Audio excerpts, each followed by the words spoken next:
Suppose, Lord Russell, this film were to be looked at by our descendants, like a Dead Sea Scroll in 1,000 years' time. What would you think it's worth telling that generation? Mind spins in spirals like the cogito. I think, therefore, but do I even know? Hume said the sun might not rise in the morning. Patterns ain't proof, just habits we adorn. Russell's teapot floating out in the void. Invisible doubts that can't be destroyed. Belief ain't a bird and the skeptic employs. Question the noise, the cosmos ploys. Skeptic's eyes always peeping the fraud. Truth ain't handed down, it's wrestled from the gods. Doubts my temple, my faith is flawed. Think it through twice before I applaud. Induction wobbles like a table with no leg. Hume's knife cuts leave certainty begging. A billion white swans, burn black renegade. Shatter the mirror, the cracks cascade. Cogito feels strong, but is it really? Thoughts build castles, clouds act silly. Russell's pot spins in the ether so freely. Prove it exists or the claim's too dreamy. Am I the dreamer or the dream in the show? The car wrestled devils, still didn't know. Faith and senses, they play tricks on a low. Truth's a mirage in a desert of woe. When you are studying any matter or considering any philosophy, ask yourself only what are the facts and what is the truth that the facts bear out. Never let yourself be diverted either by what you wish to believe or by what you think could have beneficent social effects if it were believed. But look only and solely at what are the facts.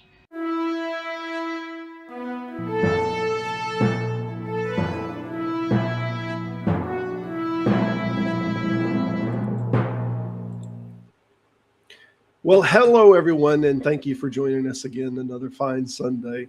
I hope everyone's relaxed and ready for a good talk here. Our guest today is once again Dr. Curt, as I like to introduce him, though I don't know that he's fond of it. Curt the Hurt. We'll go ahead and bring him on. Yeah, Curt, how's it going, I man? prefer Curt the Hurt to Dr. Curt. I've never really anything in front of my name. I'm fine with just Curt. I hear you. Well, Curt, I appreciate having you on, and you have a bit of a presentation. What brought you to talk about this subject specifically? Well, first of all, Tavo has made what I think is, genuinely a new argument for Christianity. So that's very, very appreciated, and even more so because it's got evidence in it, which seems to have gone out of fashion with Christian argumentation. So it's nice to have some actual evidence to discuss when people are talking about Christianity instead of just presuppositions. So that's wonderful. And obviously, he's coming at it from a very different perspective of somebody who used to be an unbeliever and then for some reason developed the idea that one should start with theism and then decide which one is correct. That's the underlying structure of the CTF. And it's important to understand that while he sometimes equivocates back and forth, his stated argument is not for people to be convinced that there is a God, but that if there is a God, right, then one should pick Christianity. So I'm gonna go with that as the main framework here, and I can get some slides now. We'll bring the slides on. All right, excellent. I'm gonna pull them on. All right. So Tavo starts with the idea of a rational theistic gambler for the Comparative Theological Framework. And I'm going to say very quickly what my argument is going to be. And that is that if the rational theistic gambler is serious, he should always start with Platonism. And I want to be clear that this is an internal critique of the Comparative Theological Framework from the point of view of a rational theistic gambler. I'm not a theist. And I don't think that anybody should gamble with stuff like that. And I'm also not a Platonist. Even if I were a theist, I would not be a Platonist. But I'm going to assume the starting point of the Comparative Theological Framework, and we're just going to examine what the evidence base would be if the comparator class were done correctly. So my whole talk is this: if a rational theistic gambler values early attestation, named witnesses, historical embedding, intellectual prestige, cross-traditional influence, and explanatory economy, then the gambler should choose Platonism and not Christianity. And I understand that now Tavo has extended and added many more arguments. I think it's up to 16.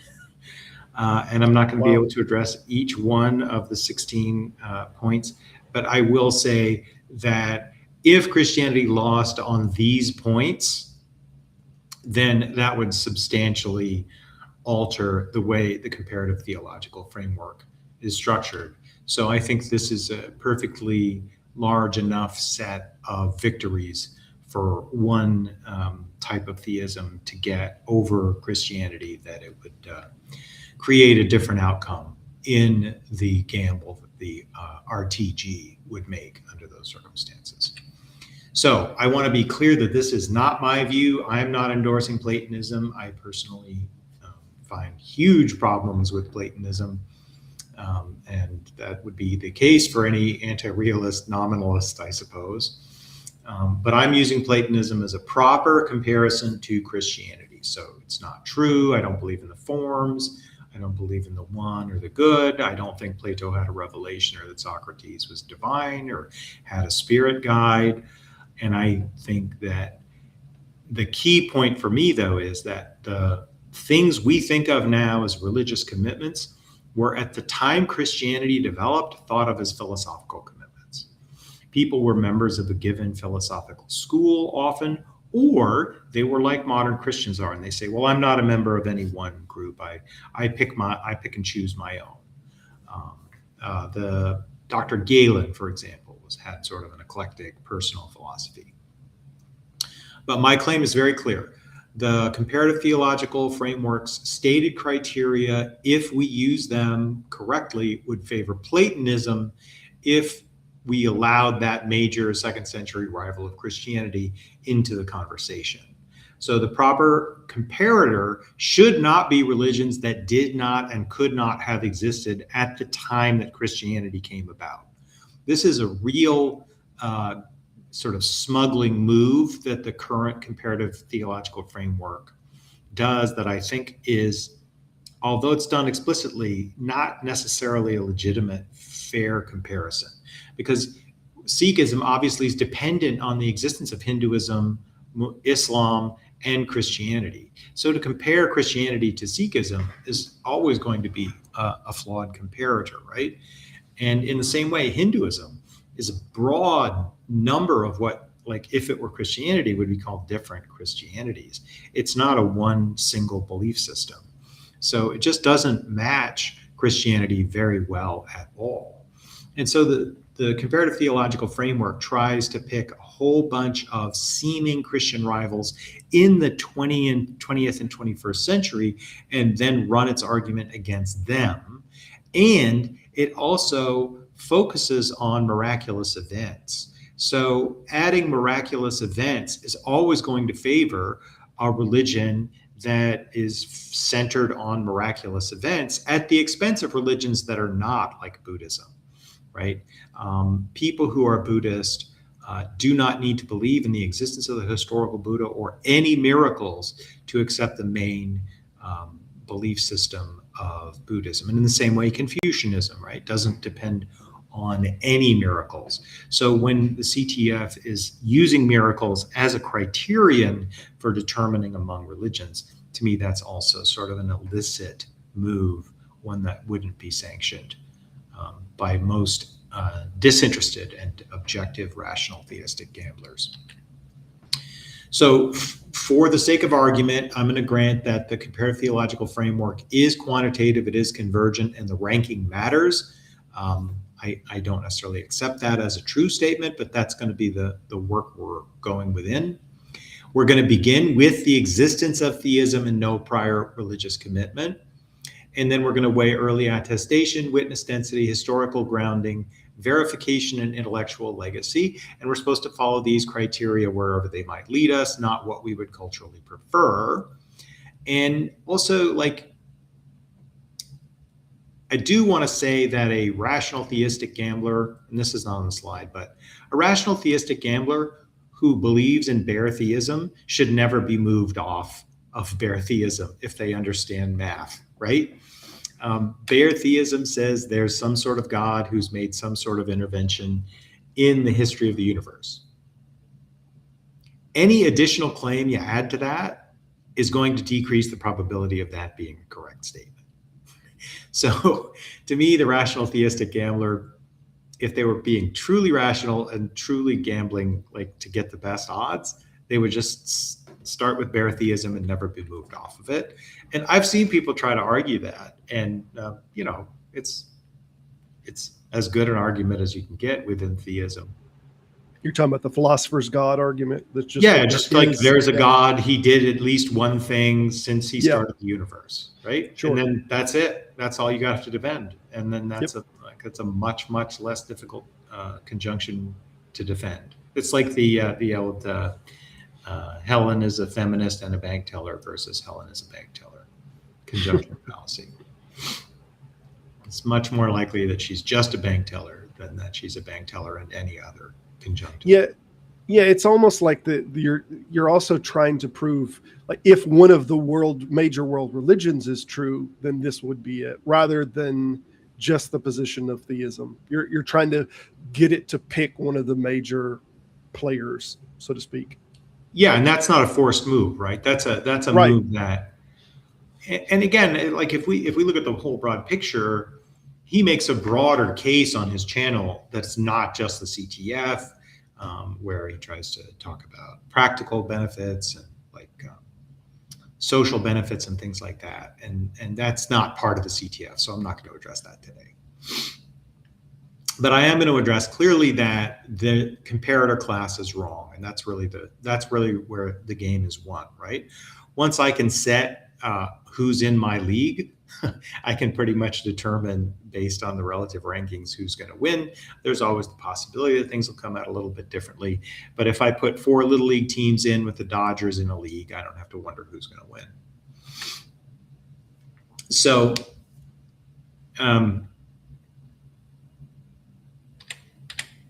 there we go. So the actual ancient rivals for the Christians were very clearly the philosophical schools that existed at the time that Christianity came about. So the earliest Christians weren't aware of Islam. They weren't probably aware of Hinduism. They very likely were aware of Buddhism. I think there's pretty good evidence now from Egypt for that. But they had only very few comparators. And of course, they didn't address Buddhism ever in any Christian texts.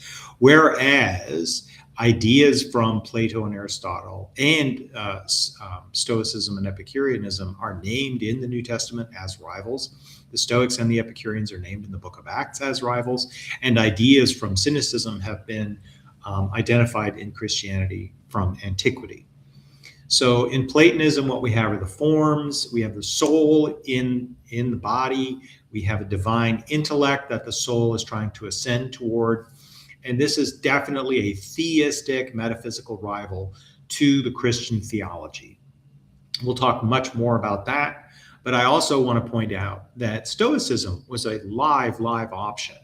And the philosopher Seneca the Younger actually describes again, not a Christian Trinity, but he does describe a Father God, a Logos Spirit that is the rational principle from that God, and a spirit of the community that proceeds from the Father and the Logos. Now, this isn't the Christian Trinity, but that's found in Seneca in the 1st century.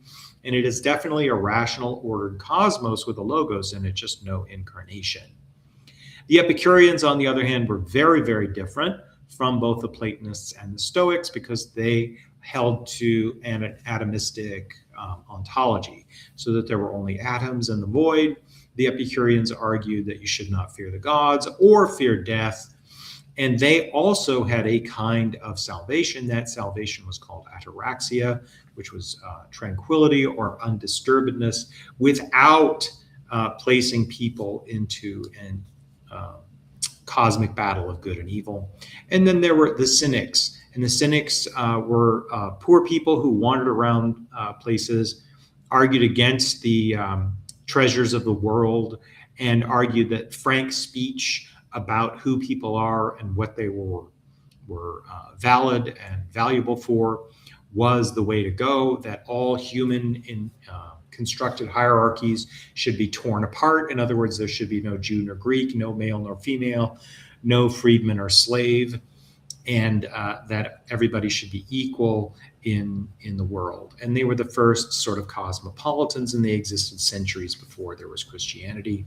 And they did have like these itinerant preachers who would go from town to town, teaching the unity of all mankind and goodness and love for everyone, regardless of how they looked or behaved. But I'm going to focus today on Platonism because it's definitely the strongest competitor using the criteria that the CTF puts forward. So why I picked Platonism is because it isn't just some sort of optional extra. It's literally the foundational set of ideas that the intellectual world of Christianity uses to this very day. So Christianity offers a God with a divine intellect, a soul, post-mortem destiny, moral purification of the soul, and ascent to the God. To this day, that's what Christianity offers. And all of those existed in Platonism prior to Christianity. Platonism had named schools and sects. It had communities who split off from one another over obscure theological disputes. They had extensive written commentaries and prestige for leaders of the various groups of Platonism. Sounds very familiar to somebody who's been raised within Christianity, right? And there is simply no doubt that the Logos theology of Christianity and the Logos theology of Philo depend heavily on Platonism. And then all the later classical theist texts depend on Platonism. Let me give you an example. In the 5th century, there was a work written that was ascribed to Dionysius the Areopagite.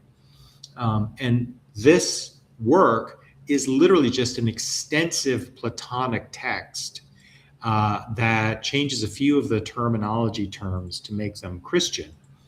And because this character is named in Acts, it was accepted as the work of a first century Christian for thousands of years, such that even Thomas Aquinas accepted Dionysius the Areopagite as a Christian. Boethius, the philosopher in the 5th century, also wrote an extensive tractatus on the Trinity in which he uses entirely Platonic categories. He never mentions in his book about the Trinity any text from Scripture, either the Hebrew Scriptures or the New Testament. He used entirely Platonic forms and discussion about them in a Christian text on the Trinity, a central Christian doctrine. So Platonism is the sort of substructure of Christianity. So a rational theistic gambler in 150 CE would ask if Christianity was better than Platonism, and that's exactly what Justin Martyr did when he listed all the schools that he saw. He says in his dialogue with Trypho, "What philosophy is, however, and the reason why it has been sent down to men, have escaped the observation of most. For there would be neither Platonists, nor Stoics, nor Peripatetics," that's people who follow Aristotle, "nor theoretics, nor Pythagoreans, this knowledge being one." What he's saying there is, if everybody understood Christianity properly, they'd all leave their philosophical schools and join Christianity. And these are the comparator schools to Justin in the 2nd century, basically 100 years or so after the time of the putative founder of Christianity. So that's not just Justin who makes that point. All the early apologists, whether it's Tatians addressed to the Greeks, or Theophilus of Antioch to Autolycus, or Minucius Felix, who writes the Octavius, or the Athenagoras, who writes letters to the emperor. These people all use the same basic argumentative structure, which is that Plato and the Greeks got their ideas about philosophy from Moses and Hebrew Scripture. They say that the Moses and the Hebrew Scriptures are older than Plato and the Greeks, and that Moses and the Hebrew Scriptures have all these prophecies and types that are coming true now. And so the real logos theology that the Greeks saw only darkly and poorly, they saw it through a glass darkly, sound familiar? Was actually the truths that are found in the Hebrew scriptures. And then they talked about the moral superiority and ethical behavior of the Christians, rather than the bad behavior of the pagan gods and the pagan followers, right? That's the 2nd century argument that was being used. They didn't talk about attestation lag regressions or witness density grids. They never once talk about archaeological verification or the actual truth of the gospel narratives or the relationship between the epistles and the gospels. And they certainly don't talk about how Christianity has broad historical influence, because at the time it certainly did not. It was a backwater philosophy. Galen describes Christians in the late 2nd century as followers of Moses and Christ. So he does not see them as like followers specifically of a Jesus of Nazareth, but actually people who fuse some new philosophical understandings about the Christ with the Hebrew scriptures. There's nothing at all like the CTF in the 2nd century apologetics. And to be clear, there's nothing at all like the CTF until the 21st century, which means that you have this great argument for Christianity that's just been sitting there unused for like 2 millennia, or that argument is a novelty that will maybe wear off and people will go back to the tried and true arguments. Interestingly, of course, Christians today do not ever use the idea that the Greeks got their ideas from Moses and the Hebrew scriptures, because our evidentiary base now says that's highly, highly unlikely. But if we look at what the Platonists have, they have an incredibly strong chain of transmission of the ideas. Each person in the chain of ideas is well known to history, had significant effects on the intellectual history of the world after their death.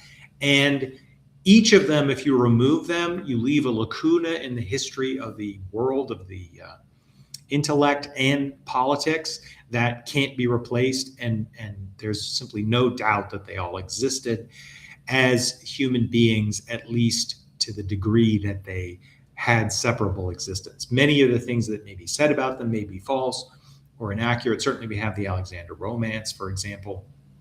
But Socrates is a known individual who had opponents and proponents and people who were neutral about him, who mentioned him while he was alive. We roughly know how he looked. We have numerous busts of his face that he must have sat for.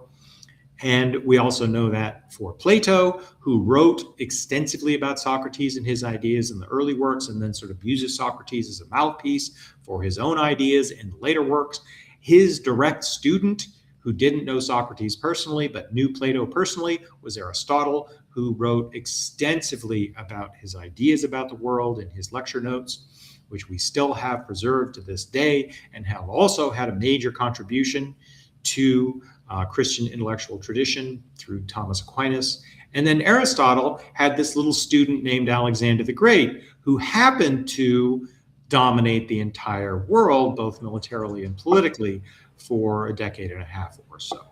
And of course, without Alexander the Great, there almost certainly wouldn't be anything like the spread of the Greek philosophical ideas that there is today, because he spread them all over the Eurasian continent, right?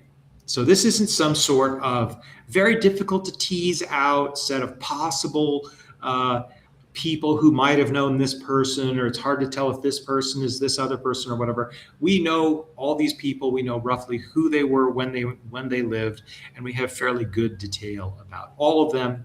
We have primary historical evidence that any historian would use as excellent evidence for the existence of all four.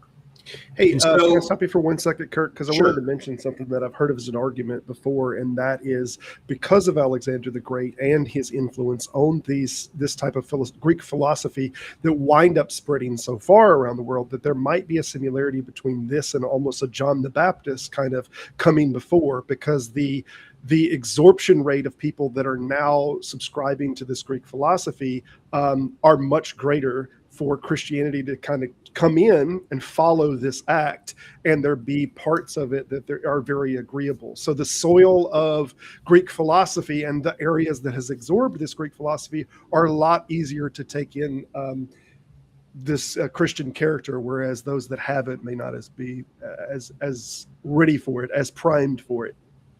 Exactly. It's as if you read my next slide. Okay. You are following my lead where I'm going. Exactly. Sorry. So, go ahead then. no. So don't apologize at all. That's exactly the point I'm trying to make. I'm glad you got it.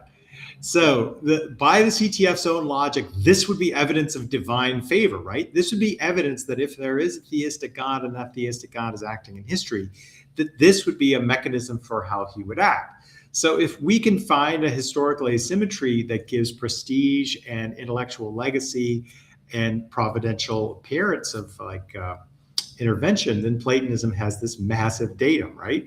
Socrates produces Plato, who is to this day one of history's most consequential writers. I forget if it was either Will Durant or some other 20th century historian of philosophy, who said that modern philosophy consists largely of an extended series of footnotes to Plato. That's how extensive and impactful Plato's writings have been. Plato teaches Aristotle, who decides to found the Lyceum, which becomes a major school as well. But the academy proceeds without Aristotle and exists up until all the philosophical schools are closed by Justinian I, because he's jealous of their intellectual prestige and wants to get rid of these rivals to Christianity. Aristotle teaches Alexander, and Alexander obviously was not a very good student according to all of our evidence, but he learned enough to be able to conquer the known world, and he creates a Hellenistic literary culture. That is how Christianity later emerges. If there weren't Greek speakers throughout the ancient Near East, throughout the Eurasian continent, and stretching all the way into Persia and India, then there wouldn't have been nearly as much of a topic of disputation within the Greek language. And Christianity, whatever else you want to say about it, exists entirely in the Greek language. And so Christianity's later expansion would even count as evidence for divine favor of Alexander, and not necessarily Christianity. So without Alexander and Hellenism, there simply wouldn't be Christianity at all in the language, in Greek, or in the form that we have it, which is the Platonic forms. Christianity uses theistic Platonism as its central skeleton. And I'm going to establish that pretty clearly here. So in terms of time to attestation, how about instant? How about right away, right? In the founder represented while still alive, we have Platonism. Aristophanes satirizes Socrates during his lifetime. He makes fun of him in the play The Clouds. Plato writes about him extensively shortly after his death. And there is Xenophon, who's also a student and also writes about Socrates during his lifetime. In Christianity, there's not a... Also fondly. Both of them yes, write about him very fondly. Yeah. Both of them like him very much, whereas Aristophanes thinks he's an idiot. So, and again, we don't have that for Jesus. Nobody ever put pen to paper and says, I met Jesus. As far as we know, no named historical figure ever put pen to paper to say, I met Jesus, I saw this about Jesus, I saw Jesus do this. That does not happen. So, and then the named author is known to history, right? Plato is known to history and he personally knows Socrates. Xenophon is known to history and he personally knew Socrates. No gospel author self-identifies as a companion of Jesus within the text. And we know that the names ascribed to the gospels are appended in the 2nd century. Justin in 150 is unaware of any named gospel authors, which is compelling evidence that the names are appended later. We have multiple early portrayals that are somewhat different from firsthand witnesses, but they hold to a fairly consistent pattern, right? Aristophanes is making fun of Socrates, but the ideas that he's making fun of are the ideas that we see in Plato and Xenophon. Whereas in the Gospels, both the apocryphal Gospels and the canonical Gospels, there are Jesuses who say the exact opposite thing and do things on exactly opposite or very, very different or distinct timelines, right? In the infancy Gospel of Thomas, Jesus is a murderer, which apparently people thought was like a cool story to write about in the 2nd century. So we just have the scene with the child. I'm talking about, yeah, that there's that one, and then there's the guy who says something mean to him that he kills and then resurrects after he gets killed. Yes, yeah, you're right. So the that's all over the map. There's nothing comparable to that in the Socratic and Platonic traditions that like shows like obvious contradictions in the stories that we have. And again, for a rational theistic gambler who wants like near proximity to the events as they took place that are written down, well, then you just can't beat Platonism because it's literally writing them down as they took place.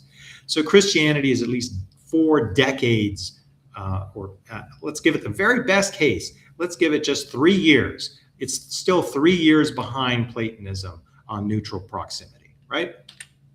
On witness density, again, we've already sort of referenced this, but there's way more witness density in Platonism than there is in Christianity. And the witnesses who describe Plato and Socrates and all these people living in Athens are people who have separate existence outside of this, who actually impact history, right? Alcibiades is a major figure in Athenian history who's written about by many, many individuals. And we have attestation that he was a friend of Socrates early in his life and knew him and was, hung around with him. We don't have any surviving written works of Alcibiades, but we do know that he existed. And Cretius, Crito, Phaedo, Chaerephon, these people all exist within this same Athenian public history, and they're all really well attested. The Academy as an institution carries its texts forward and describes all these individuals in later commentary. Whereas what Christianity has is named individuals who are present in several Christian texts. But most of the central Christian apostolic witnesses, not just the characters who are listed in the books, but the central witnesses, Peter, Paul, and John, simply have no independent attestation outside the Christian text, even well after Christianity is supposed to have begun, right? There's no named person who's otherwise known to history who says they met Peter. There's no named person who's otherwise known to history who says they met Paul. And there's no named history who's otherwise known to history who says they met John the disciple. There is some question as to whether there's a named person that we get third hand who met John the elder, but that's under dispute. And that's as close as you get. Now, comparing that to Socrates and Platonism, like that's not close, right? So if we're talking about witness density, this is hands down in favor of the Socratic Platonic network. And then satire. People publicly caricatured and make fun of Socrates who knew him, who disagree with him, who think he's wrong, right? So Aristophanes doing that in Clouds is establishing that there were contemporaries who like thought that Socrates was kind of a nuthead, right? He's depicted as floating around, thinking about things that don't matter to anyone who's actually like living and doing things. So this is the earliest surviving source that we have for Socrates, and it's an external named contemporary, and it was in a play that would be performed publicly. So it was expected that everybody in the town would get the joke, right? So this doesn't just prove that Plato's Socrates existed, it proves that everybody kind of knew him. He was a famous figure. Whereas with Jesus, we don't have anything from Jesus' lifetime that makes fun of him. We have hostile references later, but they're typically centuries later. And those hostile references are responding to Christianity. They're not responding to some weird fact about Jesus that the Christians tried to sweep under the rug, but these other people knew about it. So the evidential situation is later and much, much more dependent. And then the historical embedding of the narrative. Athens is written about extensively. The Peloponnesian War takes place. The trial of Socrates is well attested. All these other people are part of a matrix of history, and they have chains that you can construct going all through the Mediterranean for centuries afterwards, right? We know that Aristotle left the Lyceum to Theophrastus, and we have a chain of the leaders of the Lyceum that go up through the time of like Justinian the First. And we have the same thing for the academy. We have the same thing for the Stoics. These chains are chains of teacher to student, teacher to student. We have letters from these people. They all exist separately from the ideas central to Platonism. So the Socratic Platonic chain is part of the history of the Greco-Roman world in a way that Christianity for the first century and a half does not have. So again, if we talk about historical embedding, Christianity may discuss historical rulers like Pilate or Gallio, but no major Christian figure has that embedding in public history. And again, when Pliny the Younger describes the early Christians in Bithynia, he never mentions any named, known, famous Christian at that time. And to me, that's a compelling evidence that there simply wasn't a named, known, or famous Christian at the time that Pliny the Younger is writing his discussion about what to do about these crazy Christians, right? So under the CTF style scoring, this is going to be a huge advantage for Platonism. And again, if you would take a brief break just Sure. for a second, I wanted to mention Polycarp, because I halfway had in my mind that Polycarp would have been the closest one if he would have suggested that he met, and I thought he did in his letter to the Philippians, that he met John. But I actually just looked it up, and that was not claimed by Polycarp that he met John. It was claimed later by Eusebius that Polycarp Correct. met John and all, but it was not. So even the lightest comparison that a lot of us will think, or that are very knowledgeable in this subject, might think, oh yes, there was this one person that knew one of the apostles, which the best one would have been Polycarp. And Polycarp's own letters, he never specifically said that he met John. So I think there's a complete disconnect that no one's ever met these people from external writing. well, and you have a huge problem in that, like, even on conservative Christianity, most conservative Christians will hold that John the Elder, who wrote Revelation, is not John the Apostle. And like, if you read Revelation and you read 1st and 2nd and 3rd John, like, they just don't seem to be written by the same kind of person. Yeah, they're not. And so that started with Martin Luther, not Martin Luther. That started with Justin Martyr. Justin Martyr was the first one that made that claim that it was John the Apostle. And then the church was like, oh yeah, it's John the Apostle wrote it. Or he said something to that effect about a revelation was revealed through John. But if John the Elder is a different person than John the Apostle, it's not clear at all from anything that Eusebius even says that if he had a copy of Polycarp that mentioned to John, that we would know for sure that that was John the Apostle. It's much more likely on the timeline that we have that it would have been John the Elder, unless you follow the LDS Church, which believes that John the disciple is still alive today. In which case, anybody could have met him, right? Anything's possible. then it's wide open, folks. All right. Sure. So if we're going to go with the proximity of the writings that we have to the founding of the system, it's going to win. It's going to be Platonism every time. Plato's writing while Socrates' living memory is known. When he's writing, they're being published and spread throughout Athens, and people are reading them, and they're having a huge impact. And if Socrates hadn't existed, it's nearly certain that someone in Athens would have mentioned this and said, you know, Plato's writing all this shit about this person, and actually nobody ever met him. Nobody knows anything about him. None of that move has taken place. So the way that Plato's dialogues interact with known figures, with Socrates, means that even though these are obviously literary constructions, obviously these are not direct, like, memory dialogues of exactly the conversation that Euthyphro and Socrates had, still the people involved are named and they're proximate to the events. Xenophon and Aristophanes are also giving you different portraits that are similar but not identical to how Plato sees him. And again, the Gospels are ostensibly the same sort of thing. They're literary constructions. The authors are making a point, just like Plato is making a point. So they're going to shade the truth. They're going to paint the founder to match their personal opinions. But their authors don't identify themselves as eyewitnesses, and they're not otherwise known to history.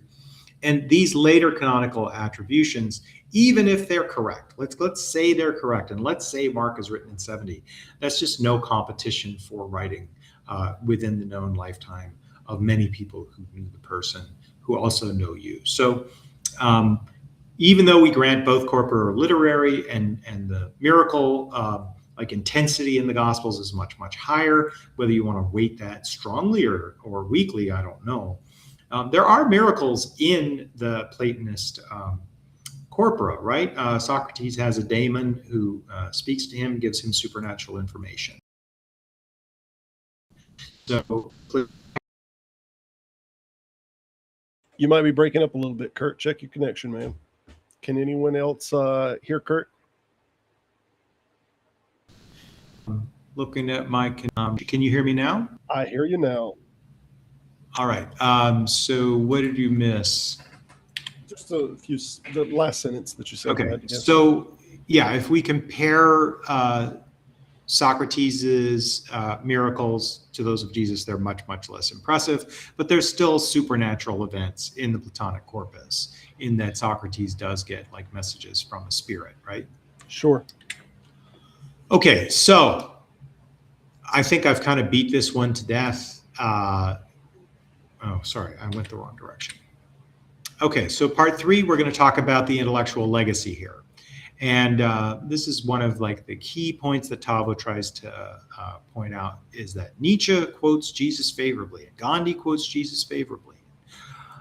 All these various people who are not like Christian still think Jesus is impressive. So let's go with that. Let's say, okay, historical prestige matters. Well, then by the 2nd century, at the same time that Christianity is at best accounting for 5% of the population, Platonism was the dominant intellectual framework. It was the idea set that all the other philosophical schools had to respond to and take seriously. It created the idea of a perfectly good God who had the tri-omni properties, right? The omniscience, omnibenevolence, and omnipotence of the God that Christians worship to this day does not come from the Christian scriptures. It doesn't come from the Hebrew scriptures. It comes from the Greeks and the Platonists. It also is very hard to get the idea of like ethical purification and ascent towards like theosis as it is understood in Eastern Orthodoxy from the New Testament alone. These are largely Platonic ideas. And in my opinion, the idea of the apostolic tradition in both Catholicism and Eastern Orthodoxy is an attempt to allow the apostolic tradition to bring in these Greek categories into the theology, because it knows that they're not present in the scriptures, right? So this is the conceptual environment in which Christian theology becomes articulate philosophically, such that you can have works like Boethius's work on the Trinity that are entirely done within Greek philosophical categories without any mention of even scripture.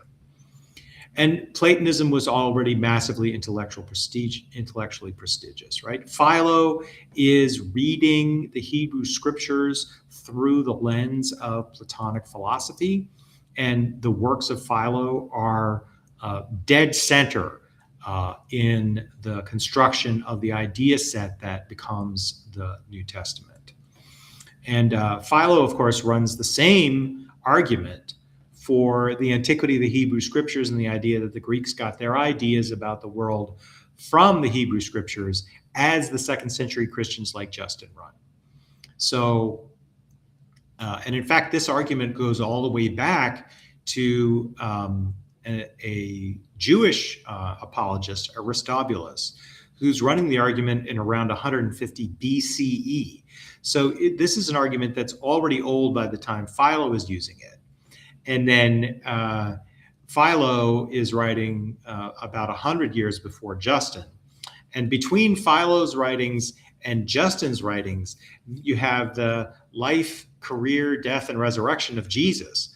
And yet, if we're going to take the CTF seriously, Justin, after those events, is still running the same argument Philo and Aristobulus were running, which is not great news for the CTF. All right. So, and by that you mean the relation of Jesus and Moses, or what are we talking specifically? Yeah. No, the idea that the reason you should become a Christian is because the Hebrew scriptures are very ancient, and the Greeks got all their ideas from the Christians. So if you like these Greek ideas, you should go to the real source. That's the argument. Right. And so if they made that argument 150 years before Christ, and then they're making that argument in 150 CE,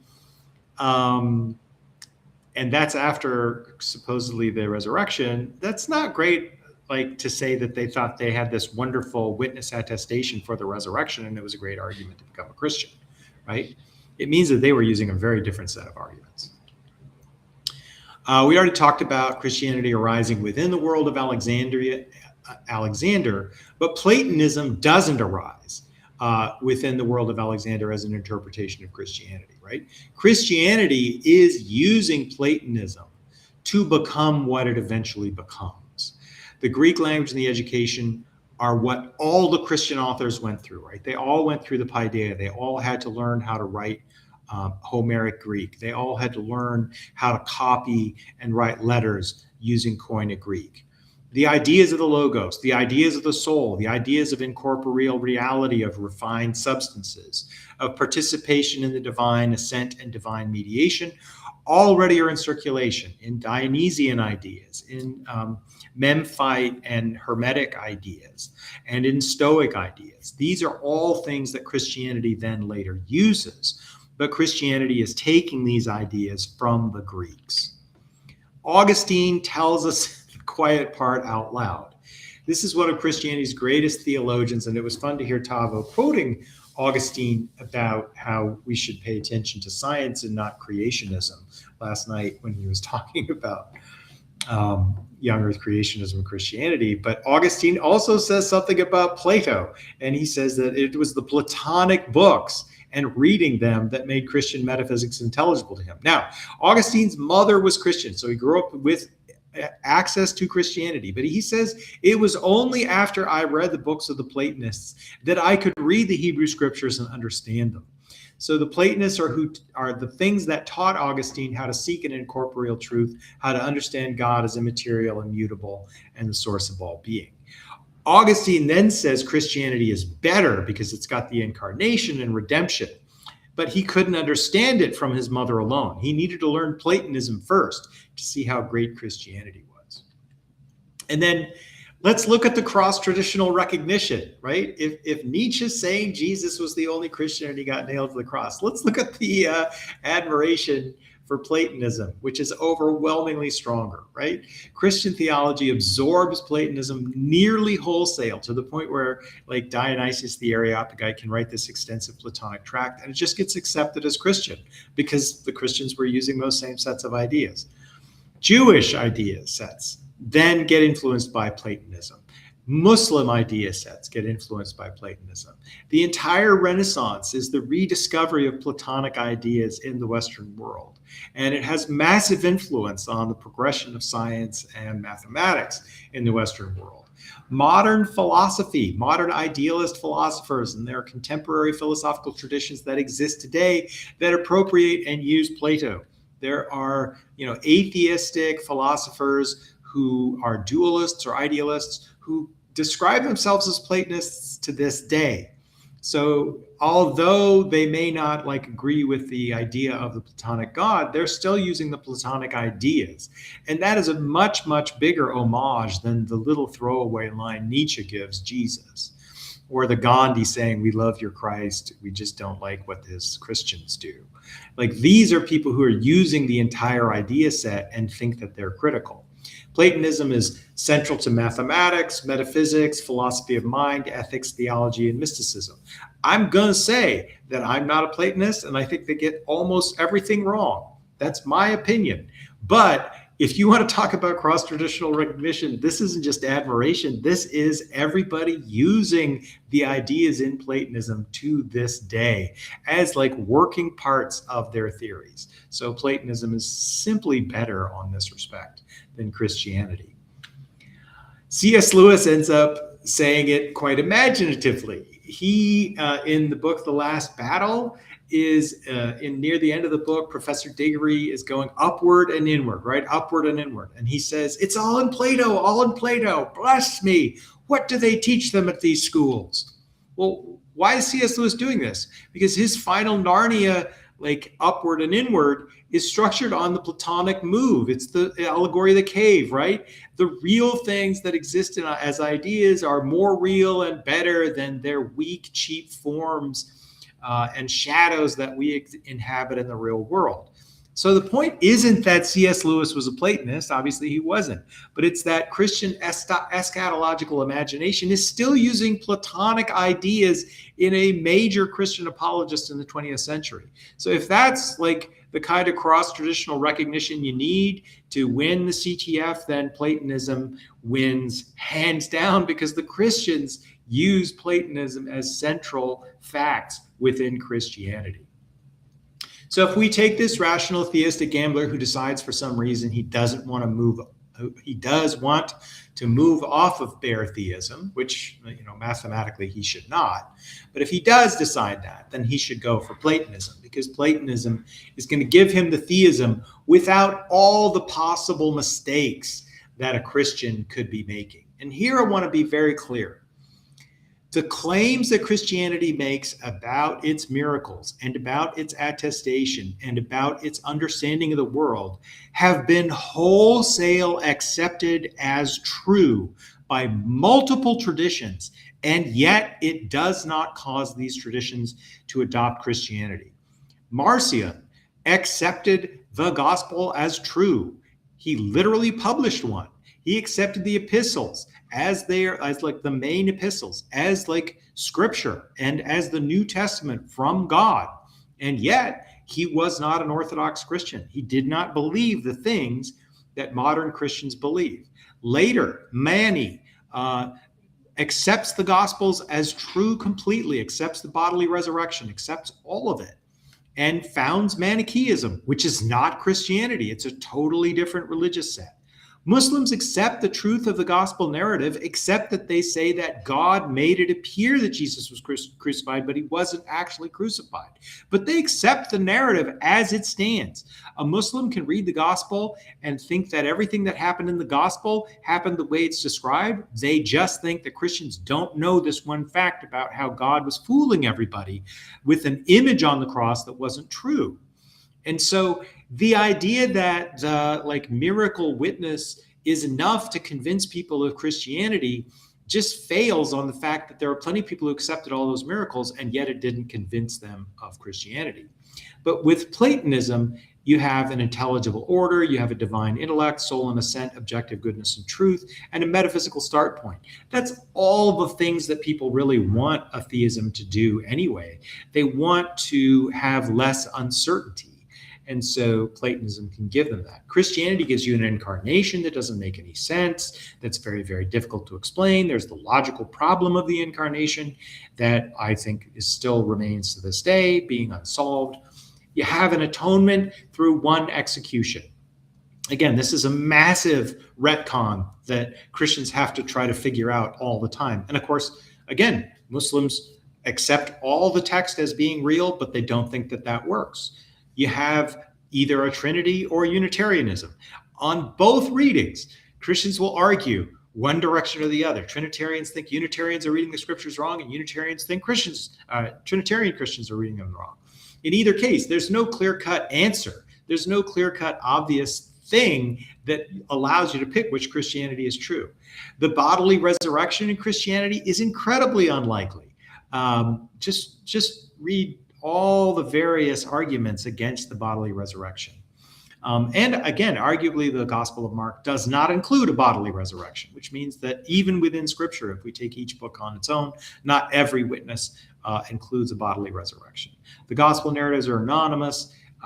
They have a closed canon that doesn't close until centuries after the events that are described in them, and the doctrinal boundary claims have been fought over extensively. For example, you have a book called The Shepherd of Hermas that describes the construction of this new temple in the heavens by the bodies of the believers that was considered scripture and is included in Codex Sinaiticus, but ends up not being finally placed in the Christian scriptures. Well, at the time that Justin is writing in the 2nd century, apologists are writing, Shepherd of Hermas probably was considered part of their scripture package.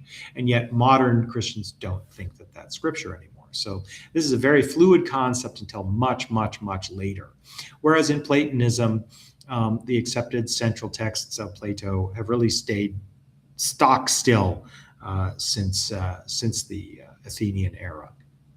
So under uncertainty, the rational move wouldn't be to pick all these contested facts about Christianity. Rather, it would be to accept the simple structure of Platonism.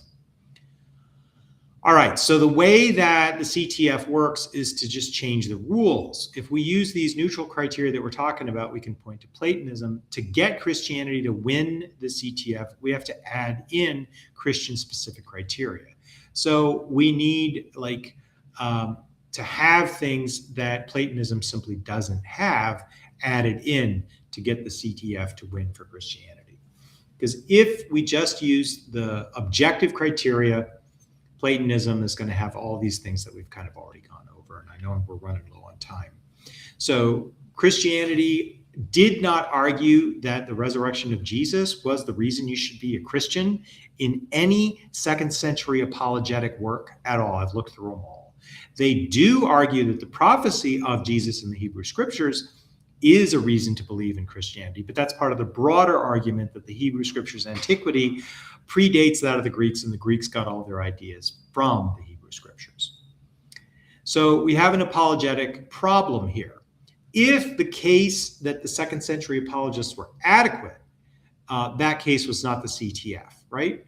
They were talking about prophecy, antiquity, logos, theology, moral conduct, and that the pagans were bad people. That's what the 2nd century apologists say. If their case was inadequate, though, then Christianity for millennia was living on borrowed apologetic legs, right? If the case that Justin and the other 2nd century apologists were making are not enough to convince someone of Christianity or the truth of Christianity, then Christianity hasn't had a legitimate public defense until somebody came up with the CTF in the 21st century. But we can't then go back and say, well, if Justin had known about the CTF, he would have used it. No, we don't know that at all. We can't think that Justin would have selected the CTF as a good argument at all. In fact, he might very well have picked something else, because he says that the Christians are saying nothing novel when they talk about the God being born of a virgin or resurrecting after 3 days than what the Greeks say about their heroes like Perseus. And in fact, he says that the stories that the Greeks tell about their sons of Zeus are myths told by the poets. And yet earlier on, he says, we're not doing anything novel either, right? So if Justin's apologetic is basically, yeah, look at this great story that we tell that's truer and better than yours because yours were all inspired by demonic forces in advance of ours being written, that's not a great argument for the CTF then. So on name proximity, Platonism wins. On contemporary external representation, Platonism wins. On historical embedding, Platonism wins. On institutional continuity, Platonism wins, at least for the first 6 centuries or 10 centuries until Justinian I wipes them out, right? For intellectual prestige, Platonism wins. For cross-traditional uptake, Platonism wins. The only way that Christianity is going to win is if you talk about the need for a founder miracle and a resurrection. Now, founder miracle you still have with Socrates' daemon, but you definitely don't have a resurrection. Socrates definitely stays dead, just like everybody else. So if instead the Platonists had decided that Socrates had come to life in some way, right? And it could have simply been a translation narrative like we have for Julius Caesar or Augustus that Justin preserves as saying, well, there are all these eyewitnesses who see the Roman emperors going up to heaven. And if it had preserved them liturgically and harmonized them for over centuries, then the CTF could now discover a dense Socratic evidential profile, and probably Christianity would never have come together. But all that's telling you is that CTF is rewarding what institutions have chosen to preserve and propagate, right? It's not telling you anything about the truth of the base claims. So on historical success and like political hegemony over millennia, a religion can create many allegedly independent metrics, right? Canon preservation is going to increase the number of texts we have and the density of the texts. Copying intensity will increase the number of various citations within the tradition, such that we can have these weird references from Eusebius to Papias and from Tertullian to Papias, and all of them criticizing Marcion. We have all this back and forth. We have much of that for Platonism as well in the arguments among the various schools, but there aren't nearly as many copies and not nearly as good a preservation as we get with Christianity. The cultural dominance of Christianity over the last millennium increases the amount of archaeology, scholarship, and influence, and academic attention increases verification and prestige. We still have departments in academic universities that are devoted to the Platonic corpus. We just call them the philosophy department, and they are usually located physically very close to the religious studies department, right? Yep. So counting all of these together as independent conversion inflates the case for Christianity, when in fact they're all just measuring one thing, which is Christian cultural hegemony. So the internal dilemma for the CTF proponents is to either keep these neutral criteria, and then they should begin with Platonism. It's better in all the main respects that don't have miracles. Or you can add in the miracles, the Christian-specific criteria, and then you can say, my thing wins because my thing is like my thing and not like your thing, which is not really making a good intellectual argument. The CTF doesn't lead to Christianity, it leads to Platonism, and then it changes the rules. So I'm going to say again, a rational theistic gambler should be a Platonist first. Christianity becomes the winner only when you narrow the comparison class and you score the rules to make Christianity look good. And finally, I'm not a Platonist. I think Platonism is silly. This is an internal critique of the CTF. And not bad on my timing. I got it. There you go. Pretty good timing. Well, that said, I'll pull that off the stage. But yeah, that's a great presentation. I knew you were really pressed on time, so I didn't want to interrupt that too much. I am going to put a link in chat. Anyone can come in. If I get this damn link right. I'm going to put it on the YouTube side so that we make sure that it's pinned there. Anyone that wants to come in, the link is now pinned in the side chat. Pop in, give us your thoughts on the subject. I know, Curt, that you only had a few minutes, and you're fixing to be. Yeah, I got about 20 extra minutes, so okay, I can hang fantastic. Well, that said, we're going to run the pee break. Okay, sounds good. Because I got to hit it right quick. Let me do this. Me too. Sentence. But anybody that wants to come in, you are welcome to start coming in, and we'll conversate on the subject. All right.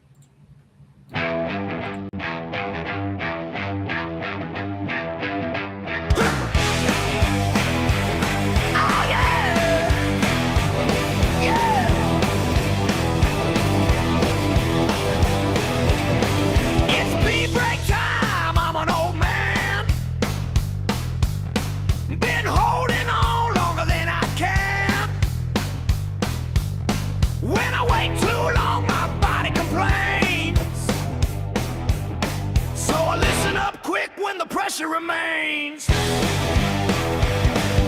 the break. Don't wait too long. Little things get heavy when you try to be strong. Stand up, breathe out, let it all unwind. Pee break time is a friend of mine.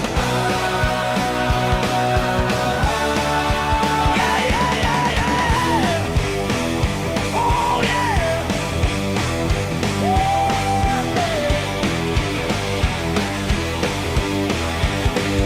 I learned it the hard way, lesson in tow. What you ignore can come back slow. Keep it moving, keep it sane. A bathroom stop can save you some pain. Take the break. Don't wait too long. Little things get heavy when you're trying to be strong. Stand up, breathe out, let it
whoever that was ill prepared for that to end. Got Robin coming in on the stage. Beautiful. We'll bring Robin on in just a second here. Robin, how's it going? Oh, it's going good. Good job, Curt. I'm sorry. I did miss a little bit of it. I was on the phone. I called into Truth Wanted because Felicia and Kelly were doing Truth Wanted today. So I was on hold. I was on hold for a while listening to their first call. So, but you did well. Thanks. Yeah, so I didn't want to interrupt a whole lot because of the time crunch to get everything done. But there's a few things that I had that I can't help but think of the way that the argument is formed as almost an ad populum argument, because it doesn't appear that it's particularly selecting the criteria based on what is more likely true, but rather it's selecting criteria on what is more popular or more accepted. So when arguments are made about the robust attestations or how many different people wind up having it incorporated into or spoke well of it, like as if Gandhi thought it was a good idea. Like, what would this have to do with whether it was true or not? We could run this on all of the different quotes that people have said about what is the best hero. I think 1,000 years from now, you could find in this time, you could look back and find multiple quotes of people saying that Superman is the greatest hero that was ever created, right? I don't think that's contestable. There's several people that have quoted that in the last 30, 40 years, that Superman is the central, the best superhero, period. That doesn't make it true. So someone saying that Gandhi, or someone like Gandhi saying, oh, this was a great character, other people attesting to it, that doesn't make the character true. And I don't think we have any eyewitness testimony. And he selects all of the larger religions and doesn't select some of the smaller religions that might beat this religion out in multiple different categories, such as followers of Sai Baba, for example. You want to talk about firsthand eyewitness testimony, the followers of that group would beat any of these religions. We've got and they witnessed resurrections. Right. So there's a lot of things, these smaller religions, that would absolutely slaughter the individual things that he selected as a criteria, and but they didn't make the list. Yeah, and that's like, if you construct your own list, then you can figure out how it's going to rank, largely, just by eyeballing it. But I don't want to say that that's what's going on there. I think what's going on is he's surveying like the broad, successful things that someone might be attracted to, like him. And then he's going through his process of selecting what he liked. And let's be clear, like, I don't think that anybody can pick a religion based on like the truth of the religion. That is not going to be the thing. You're going to pick a religion based on your affinity for the idea set and how well it matches what you would like to be true. That's just going to be always how people pick a religion. And anybody who tells you that they did anything other than that, the longer you talk to them, the more it becomes clear that's not what they did.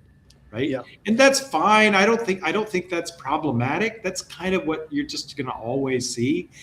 What I find interesting then is how that process is just not allowed to end the stream, right? We can't say, well, I just really liked it. And then you're done. But that's really all it ever comes down to. Well, how many people pick their religion anyway? Like I know that there's probably some people who do, but like, I feel like that, like a majority of Christians didn't actually pick Christianity. I would argue that anybody who's an adult who's still going picks it, even if they didn't pick it. They're picking. Right. Were you a Christian? No, Curt?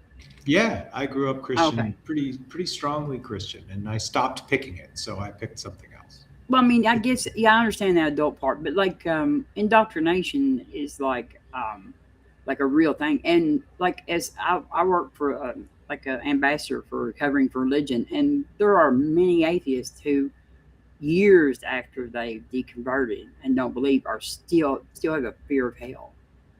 No, absolutely. I don't want to say that there aren't people who stay in religion for bad reasons, or who've selected religions for bad reasons, or who grew up in abusive religions that have never been able to see past the abusiveness of the religious structure, right? That's all totally real. But what I'm saying is, in a circumstance where somebody can either choose to keep doing something or stop doing it, then at some level they're still picking it, right? If I eat at Taco Bell every day, I have the option to go somewhere else. So in some sense, I'm still picking Taco Bell. Yeah. Well, and I agree with you. I just think there's different levels of this. Like, as far as being convinced, like, to what degree can we choose to be convinced of something? We either find it compelling or we don't find it compelling. And then in addition to that, I think we have a certain amount of comfort in the well-beaten paths, so to speak.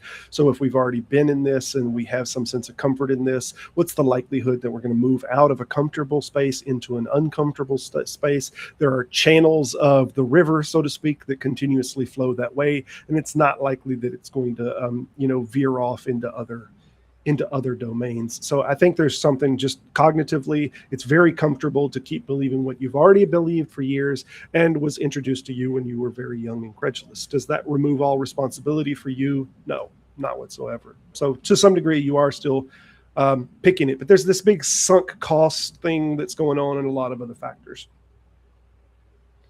Well, it's not just and hello, everybody, by the way. It's not just hey, Scott, good to see you.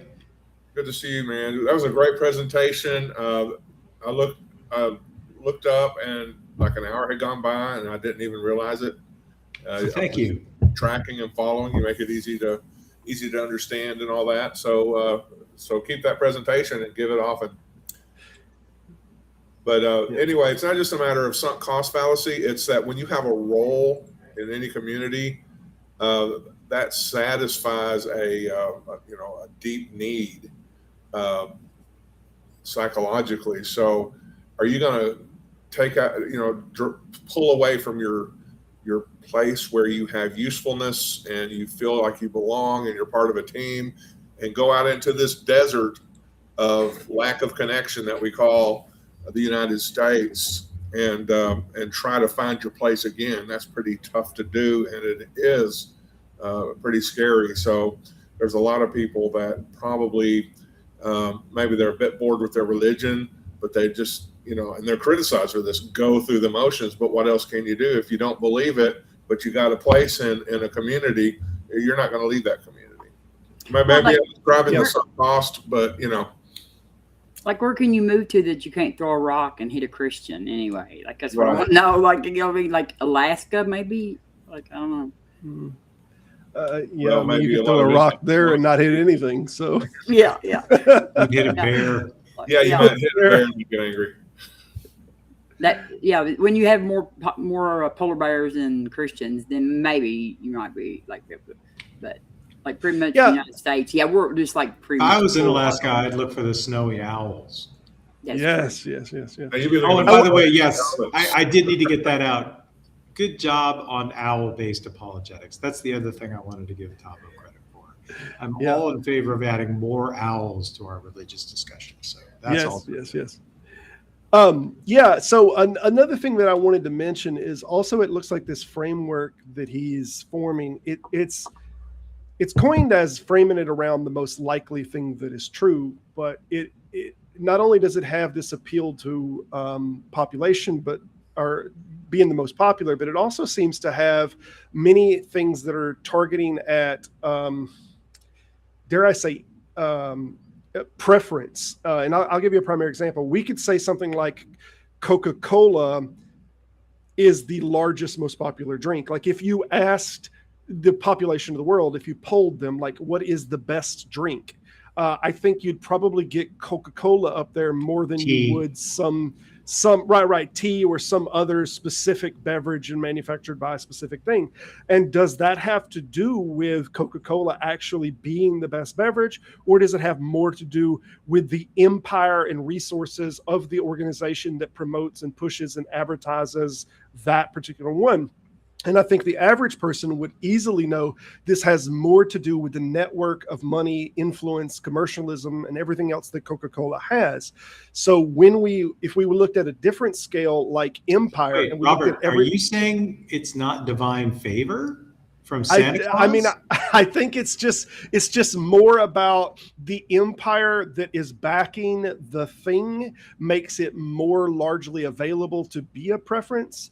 Whether we're talking about Coca-Cola, or if you look at religions based on their empires, if you say what were the largest empires and what religions did they back, your map is going to be very much similar to what we presently have. So early on, Great Britain backed Christianity. Even before that, Rome was the powerhouse that was, and they backed Christianity. So it seems like these things and the empire and the influence and the literary spread has far more to do with the people who hitched themselves to that wagon than any truth value inside of the religion.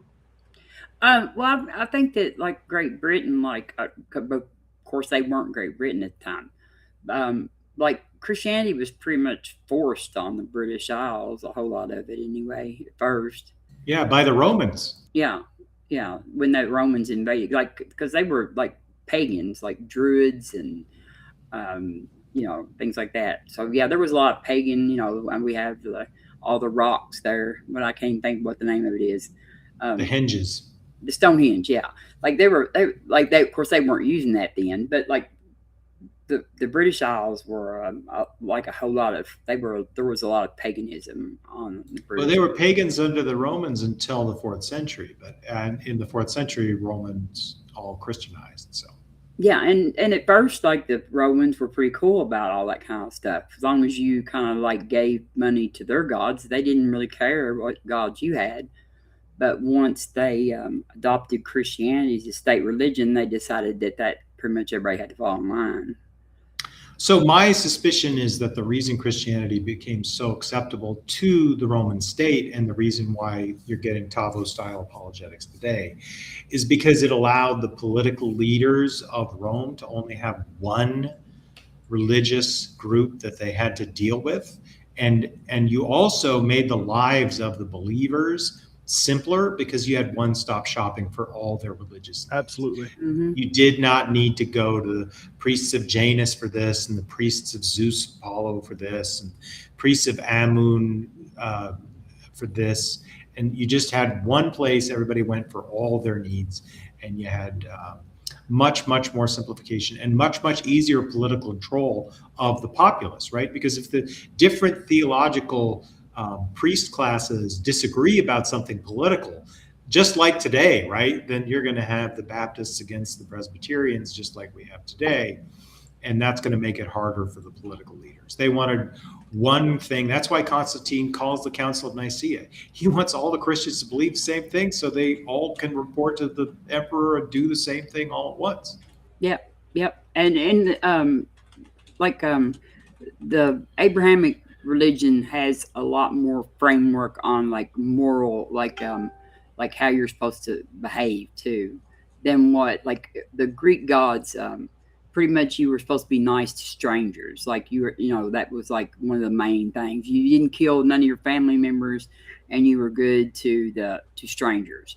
And other than that, there wasn't a whole lot of things that they required morally to worship any of them, and so there wasn't as much control over society and like what how you were to behave. And so I got a little bit of guys. numbers here. My apologies. I got to bug out. We're actually having a bit of a weather emergency here, so I'm going to have to leave. Everybody enjoy. Thank you so much for having me, Robert. Appreciate it, Curt. Great time. Great job, Curt. Hopefully we'll have a chance to go over more of it at some other point. Whatever you do, save the owl pellets.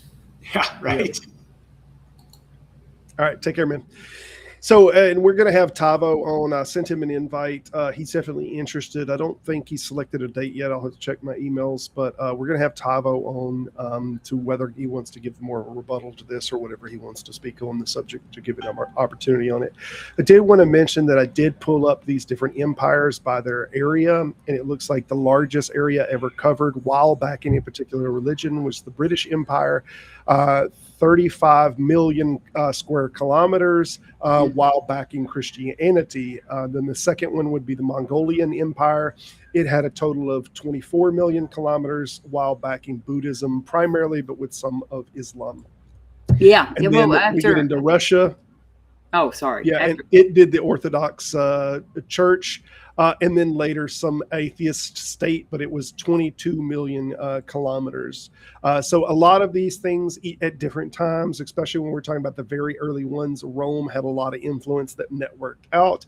I feel like whatever religion Constantine was going to back and say that this is the religion that's right has far more to do with the spread of that religion than anything else.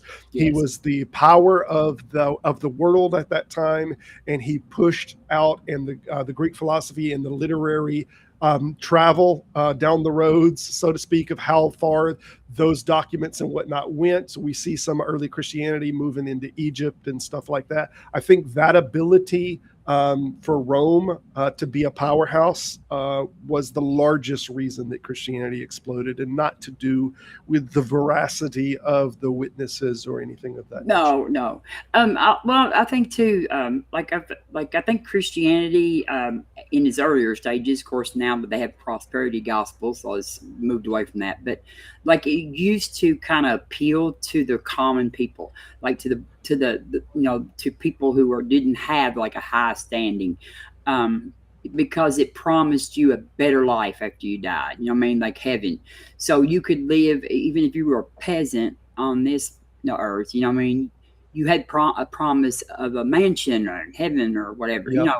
And so like, and like Jesus's teachings were supposed to be about, being good to your neighbor and healing and stuff. And so like, it was kind of the stuff that kind of resonated with people who had a really hard life. Their state in life might not have been all that good of a draw. And so, but they had a promise of something better coming. Yeah, and they did have a slick sales pitch. You're right. Christianity's sales pitch was "Believe or burn in hell." So that's a pretty good sales pitch. I would say a more moving sales pitch than we've gotten from many other religions. It captures both the full aspect of hope and the full aspect of fear. So you hope for this grand heaven that you're going to get, and you have the hell. So not all religions had both the carrot and the stick as far as compelling you to believe that proposition was the case. Yes. Like there's been some very masterful thinkers that have like come up with the theology of that we find in Christianity, even though we still find flaws.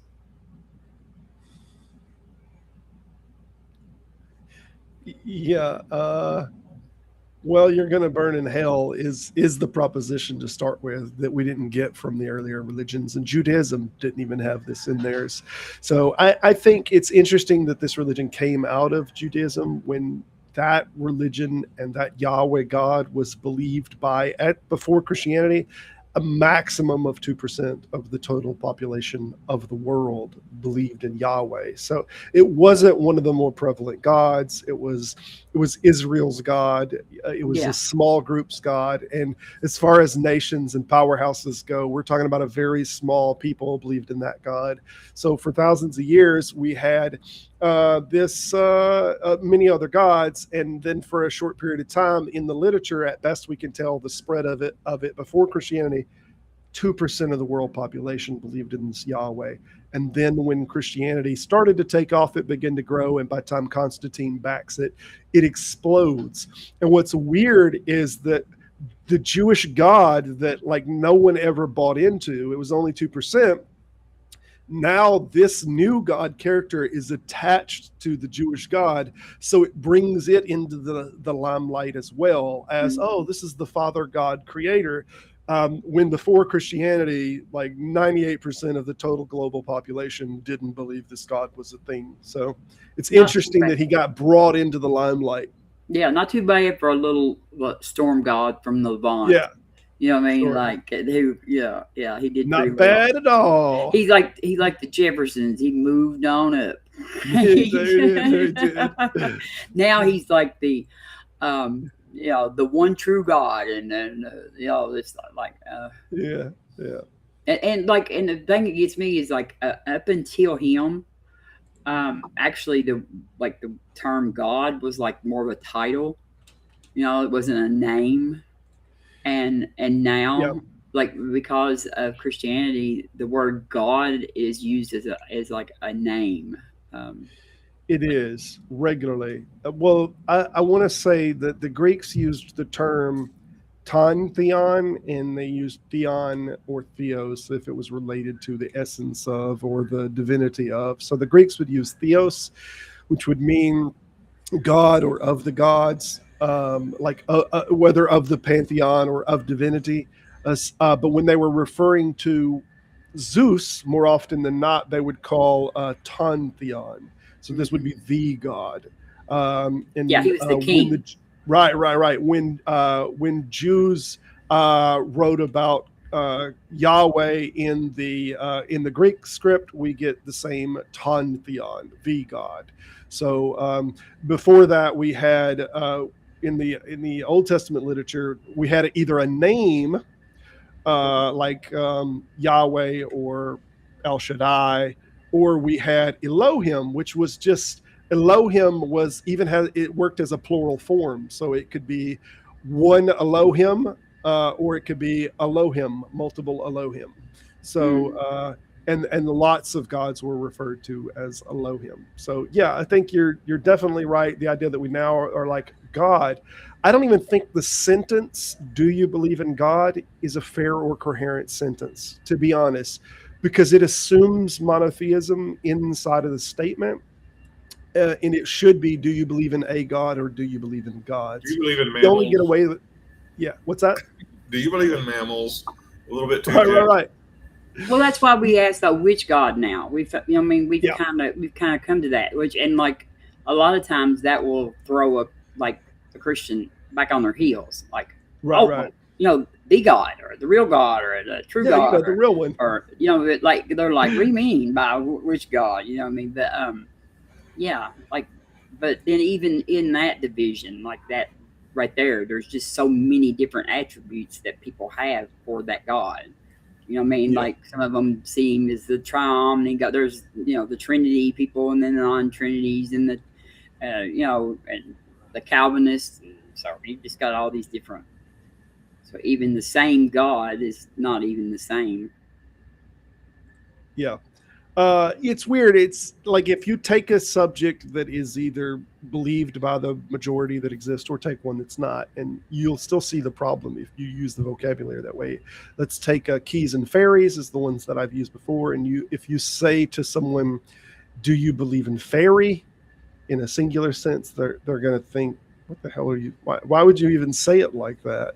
It's not as if only one fairy has ever been proposed. Yeah. Multiple different fairies have been proposed, so the vocabulary sounds ridiculous. It's assuming in advance that only one fairy ever was proposed or could possibly exist. In the same way you're saying, "Do you believe in God?" as if this is no other God has ever even been proposed. This is the only possible one.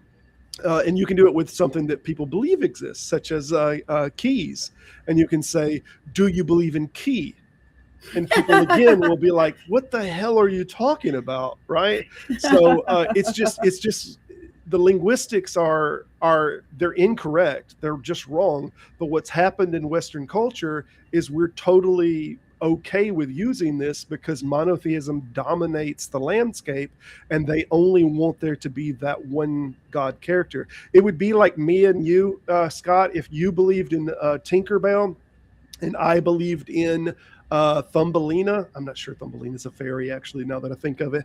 But if I was to say, do you believe in fairy? And what I mean is Thumbelina, but what you mean is Tinkerbell, right? Or some other, known fairy, right? But Bigfoot. It's how about that Bigfoot? Bigfoot, though, is a single. Like, we don't say big feet. Bigfoot is said as a single. So you believe in Bigfoot. But that's like the Sasquatch. The Sasquatch has a plural form, just like deer. It's like if you said, do you believe in deer or do you believe in Sasquatch? This is an implied plural form. But I don't think you get that with God. There's not an implied plural form in God. Well, I mean, I think that I actually tell people nowadays that I think if you believe in one of them, you should believe in all of them, actually. Yeah. Because I've kind of like looking at through all the evidence and stuff. I kind of see just pretty much the same amount of evidence for Loki and Jesus and Thor and Athena. So like, go ahead and just believe in all of them. That way you don't make one of them mad if there is one. Right. There was an old Homer Simpson meme that I love that answered Pascal's wager. That was, I can't remember exactly what Homer said. It was one of the older about going episodes. To church. He said, what if we're just going every Sunday and just making the real one matter and matter? Right. What if we're worshiping the wrong God? Wouldn't we be making the real one just matter and matter? Yeah. It was like this worriment, and I was like, perfectly said. Yes, that was a great episode. Hey, I'll be right back, Curt. Sorry, Robert. I have a dog with a bladder that's about to go off. Your dog has a bladder like a squirrel. He's about the size of a squirrel. Yeah, that used to be my brother-in-law. I used to complain because we would go somewhere and on blacktop we could go 7 miles and on gravel we could go 5 miles. And I would complain about it, and he said, "It's not my fault I have a bladder like a squirrel." So. I can't figure Heretic out to save my life. I don't know if it's satire. I don't know if it's just tongue-in-cheek comments, but they hadn't said that. I mean, they've been going at it, but they hadn't said. I was watching them. They hadn't said nothing. They called me an idiot once, which didn't bother me a bit. So, but. Yeah, the statement that I made earlier that it could be criminal, that they were just criminal or seen as criminal. It couldn't be so much a persecution as it could be that early Christians just really did have a criminal predisposition, that they were regularly doing crimes, even if those were crimes against the gods of the time, whether they were knocking down statues or anything like this. We know that there was already an affinity from Nero to say, oh, they're the ones that caused the fire. They're always the troublemakers, Yes. And whether that's founded or not founded, I don't speak to. But there was this early perception of Christianity very early on that there were a bunch of hooligans and that there were sexual deviants. Yes, there are cases that got brought before Roman lords that were accusing them of sexual misconduct, even with their daughters and stuff. So there's a lot of these accusations, whether they're true or not. It is forming the opinion of Rome as how they see the Christians. And see, I've always I remember those stories. There was a lot of stories where that they, and of course that might have been propaganda by Rome. But if it was true, or even if it wasn't true, and they knew. I think that maybe that's why that the church became such a stickler on that, on that kind of thing. You know what I mean? Their piety and their, is to maybe confound some of those rumors or some of those stories that to squash that kind of ideal. Yeah.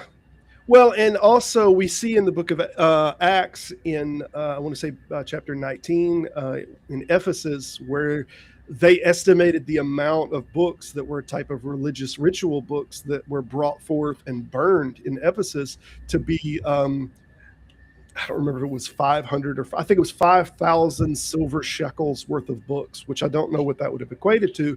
But we're talking about a lot of books of religious practices that very early on Christianity is trying to burn and get rid of other religious texts. So they're a bit of rebel rousers, it seems like, to start with. So when you're talking about, oh, they were persecuted, let's keep in mind that their persecution might have been brought on by their actions against the religions that were. Well, I think that too, like you were talking about the books, like that's one thing that I told Tavo, because I've talked to Tavo about this CTF, and like I think that that's something we need to keep in mind about Christianity, though, when we talk about how much stuff there is, like how much like all this evidence, or like, or whatever, this material that he's using to like judge it on and stuff, this is a religion that actively participated in destroying anything that did not like coincide with their theology. Like I think we have found some like writings like buried, like were in some places where like some of the priests probably took the books out and like the scrolls and stuff and buried them out in the back somewhere so they wouldn't get burned. I remember a story about that, and I think we found some of them. So like, like anything that they didn't deem as like, ready to go into the Bible, or into the canon or whatever, they wanted it gone. For sure. That was a little later on, but yeah, I think, or even early on, even in Acts, they were already burning external literature that wasn't related to Christianity. I put a link in the description or in the side chat also about Dan McClellan. Dan McClellan did a video on the apostles and where the 12 apostles went. I think it's a fantastic video to watch. A lot of people will make the claim that all of the apostles wind up being persecuted and died, but you should see how late the claim is in each and every one of those cases, and he goes over every one of these claims that the apostles died as martyrs, what literature they appeared in. And you might be surprised to see that it is actually literature that has been, not only is it later literature, but it's later literature that in large part is rejected by the church because it has theological things in it that they disagree with, or because they think that the text is completely pseudepigraphical and not written by anyone that would have any knowledge of the subject. Subsequently, these are the only documents that then attest to the martyrdom of the saints. So it's like they're wanting to reject those books and say there's problems with them theologically, there's problems with them being pseudepigraphical, and they're not trustworthy. But at the same time, when it comes to lifting up the apostles as being persecuted and died as martyrs, they're relying on them. Oh, well, we can pick just a little bit out of those books that are heretical and say, yes, this is how the martyrs died. Well, I think they've already condemned the books in large part, but they're using them to try to paint the early apostles as martyrs. And this is really the foundation and the base of them all being martyrs are from these books. But Dan covers the death of every one of the apostles and when that literature was written and what the claim is. It's kind of like when the Christians use science when they think it helps their argument, and then they reject the rest of it. Like the dating, like they'll like with the Shroud of Turin, some of them will take the dating method and use it, but then the age of the Earth, no, not so much. I mean, that, right? Funny you should mention that. I keep seeing these headlines that there's some new dating thing with the Shroud of Turin that changes everything. No, apparently that's bubbling back to the surface again. Yeah, it just got like they recycle this stuff over and over and over, like I. I mean, then you got Otangelo who's running around, like he never quits banging on that drum. And I wanted to, like that guy that's in chat, whatever his name is, the heretic annihilator. Like he said something when I was getting ready to come up on stage. It's about we were talking about stoning people, and he said, "Well, Jesus told you who was guilty not to throw the first stone or whatever, And I just wanted him to know that like that story is a much later addition to the gospel. Like it wasn't in the original copies that we have. So Yeah. they're not original copies, but the earliest copies we have. It was not. It's not there. It's strange that you should mention that, because this is actually one of the oldest things that I ran into very early on. This was 20 years ago, by the way. This was printed. And this is from the Codex Sinaiticus. I'm trying to find where you can see my notes here. Hold on. So you'll see the end of the period there. And I encourage y'all to check this out at codexsinaiticus.com if this thing will ever focus. Mm-hmm. This was the end of one sentence and the beginning of the next. And it cut out, it jumped from John 7:53 to John 8:11. Everything in between wasn't in the original text. It wasn't there. So the one that you're talking about, and again, you can pull this from codexsinaiticus.com. Sorry, this is just not going to work. But this is something I stumbled onto like 20 years ago that I thought was super interesting. The woman taken in adultery, she 100%, this story wasn't in the oldest text. It wasn't in there. It wasn't in the Codex Vaticanus in the original hand. I don't know if it was in the Codex Vaticanus in a secondary hand, but it wasn't in the original print. So I think these are things that got added. So when people are using them as an example of, oh, well, to cast the first stone, this is a later writer that is like, yeah, I don't imagine Jesus would want to do that. So they kind of pin in this story. Yes. I thought it was funny that, like, I thought maybe that they should know that story since they're trying to use that for evidence. They're God. Hey, Robert, I need to go. I'm going to go over and we're going to get set up for the Answers in Atheism. Yeah, you're doing it on Sunday now? Yeah, we're No, we're just doing it because we didn't know if Dave was going to be back and able to do it yesterday. Yeah. And Mike had to be out of town. I got you. Yesterday too, so I'm going to go get set up for that. But man, I appreciate this was really good, a really good presentation and discussion. Thank you, man. And y'all can check out Scott. I'll see you in a minute. In the description, we actually have some links to the different guests that are regulars. So Robbins will be on there, as will. And Scott, you don't have a channel, but you mess around with Answers in Atheism a lot, huh? That's the one that I have. Yeah. Okay. Excellent. Yeah, and y'all check them out. Appreciate it. I'll be heading out to go to Sonata. So I'm their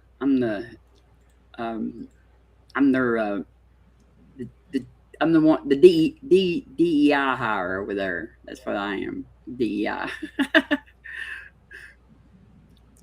Yeah, one of the things that he mentioned also in the Tavo's argument was lag time between Roman and Christian events.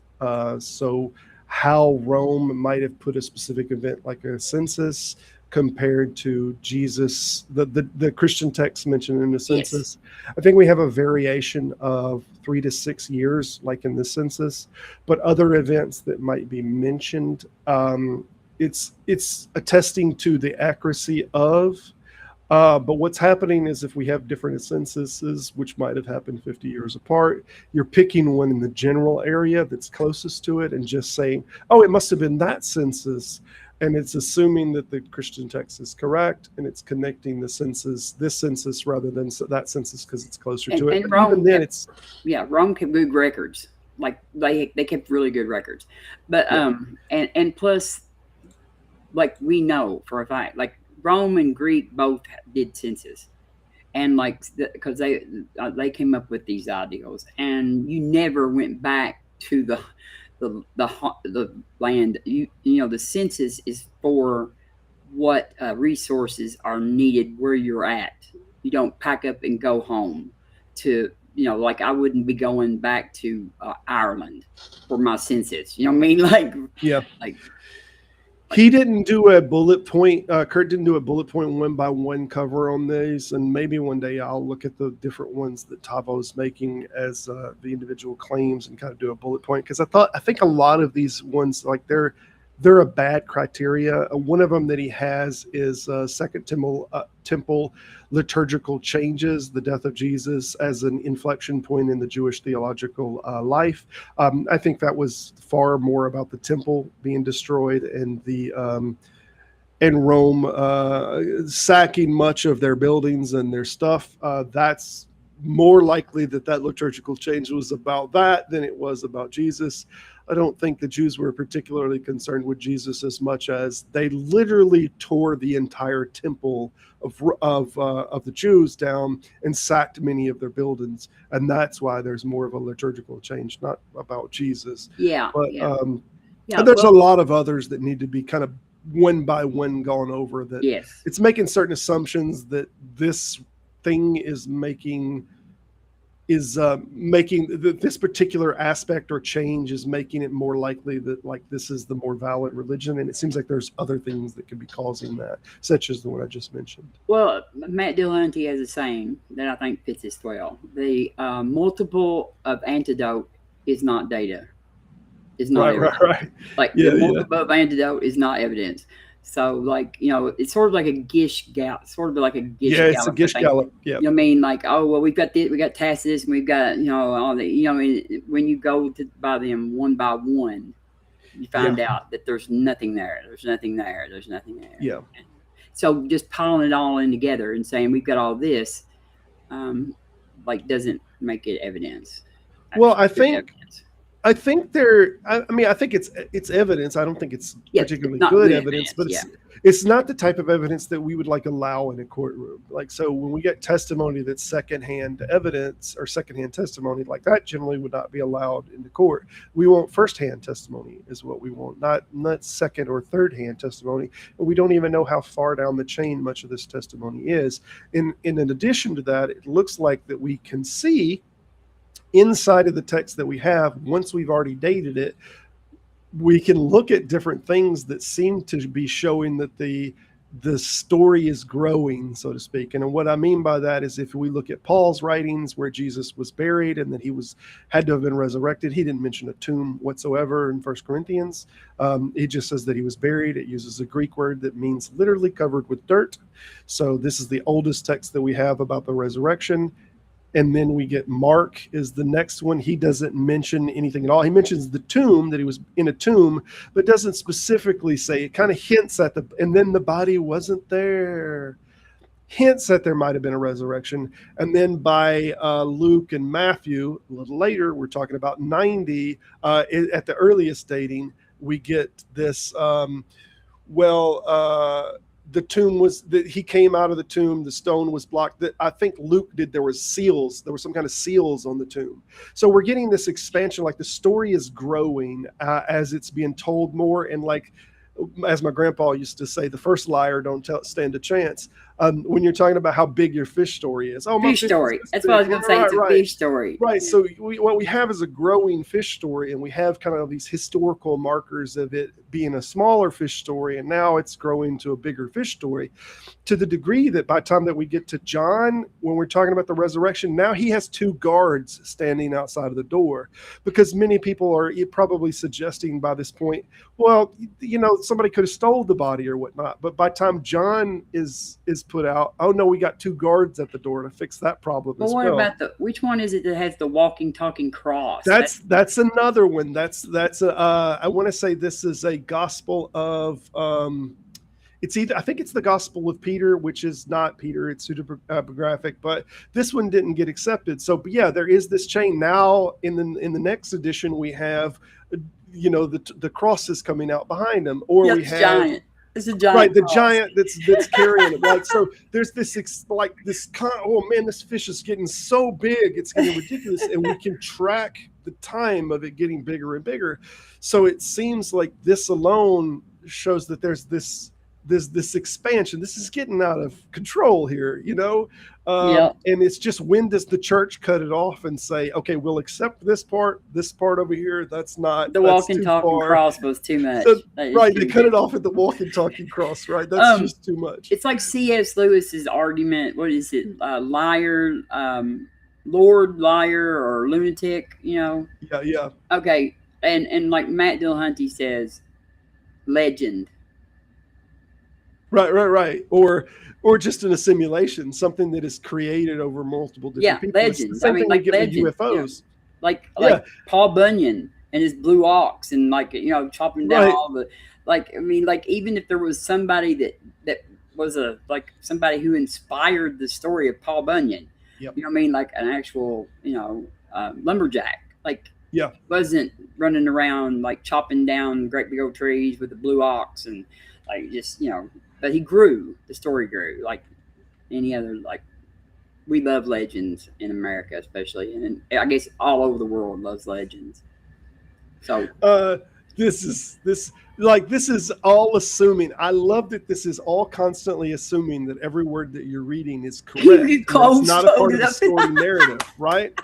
Like, as if we know that there were clothes. You could do the same thing with the 500. One person said that 500 people saw him, and then you could be like, well, why would 500 people have seen him? And you're just tacitly assuming that that statement was true. So when somebody that's a narrative writer that's writing about this 120 years later or something, 110, I think, is the best that we can give John, if I'm not mistaken. So if you're writing, you're seeing this that is being put into the narrative. Oh, well, why would they have leave the? Dude, this is just all a writing. This is all a story that is growing. And like I said, when you see the oldest dated literature of the resurrection, it's going to be Paul's writing. It's going to be Corinthians, I think, chapter 13. And it says he was buried. It didn't say anything about a tomb whatsoever. So it does seem like there's this narrative growth. Well, at least the grave robbers folded up the clothes nicely and neatly. Like, actually, I will say my favorite piece of evidence for the resurrection, like, it never ceases to just like tickle me to death, is when they quote the empty tomb. Like, that one just right there just blows my mind. The empty tomb. You know what I mean? Like, it's empty, first of all, but what tomb? But it's empty. Even if what we found a tomb, like, it's empty. So, like, unless we have like direct evidence, like of actually somebody being in the tomb, what would being empty matter? I don't know. But I don't know if heresy come in late. Yes, all four gospels mention a tomb. As far as it being Joseph's tomb, not all of them do that. But all of them do mention in the Gospels it being the tomb. But you're acting as if these are individual attestations. And we know from literary comparison that the first one that wrote it is Mark. And it looks like that much of that literature and some of the wording was copied. So what we see is these are not individual, separate, isolated attestations to that. This is many people saying, oh yeah, the tomb, you know, that Mark was talking about. So Matthew and Luke copying that it was a tomb doesn't really carry a whole lot of weight. As far as John, I think John is aware of the tradition of many of these things, but I don't think John copies as much from Mark. I think maybe he just, whoever the writer or writers are, because now there's some belief that many writers kind of slowly contributed to this in the Johannine group. But this ideal by 110, which is what I think scholarship can give it as the earliest. I think it's obvious that by 110 they would have all known the idea that it's in a tomb. It's not as if someone would have personally knew that by 110. They're just following the tradition of that statement. So, and that wasn't a tradition of Rome at all. If you were crucified as a criminal under Roman law, they didn't make a habit of letting your body be taken down off the cross. Like, that was part of the punishment. Yeah, well, Mark introduces the tomb, and then the tomb goes, on ahead. But like I said, that the tomb was not at all mentioned by Paul, and he's the earliest text. He literally uses a word that means covered in dirt. So he says buried. Yeah, I'm gonna go, Robert. I'm gonna go over there, and thank you for having me on. Appreciate you coming on. Yeah. All right, take care, Robin. Y'all can check out Robin. Robin is got a link in the description of the video. She's a regular guest that comes on. Looks like we didn't have a whole lot of guests coming on here. I'm sorry, Robin. You can take off. Yeah. Whenever Robert's done, don't do it before Robert's done. Whenever Robert's done, y'all come to SNADA on. I think we're on Answers for Atheism. So. Yeah. Answers for Atheism. I'll put a link in the side, or you Okay. can put a link in the side check if you're I'll going try to to post it in there. Yeah. Put Okay. it over there. All right. And Thanks, y'all. y'all go check them out. They're going to be conversating over there. Appreciate it, Robin. Take care. Well, thank everybody for stopping in today. Unfortunately, Curt had a little bit of a weather emergency, but before that, I think he was going to have to run off. We are going to have a few more guests coming up next Sunday. We're going to have Miss Detroit Atheist Queen will be on. She has picked the subject of, I'm trying to find it here. She picked the subject of humanism as a moral framework. So come check her out next Sunday. She'll be on. And then after that, we're fixing to have Miss Robin Webster on. And I would be lying to you if I told you I remembered the subject that she's going to want to talk on.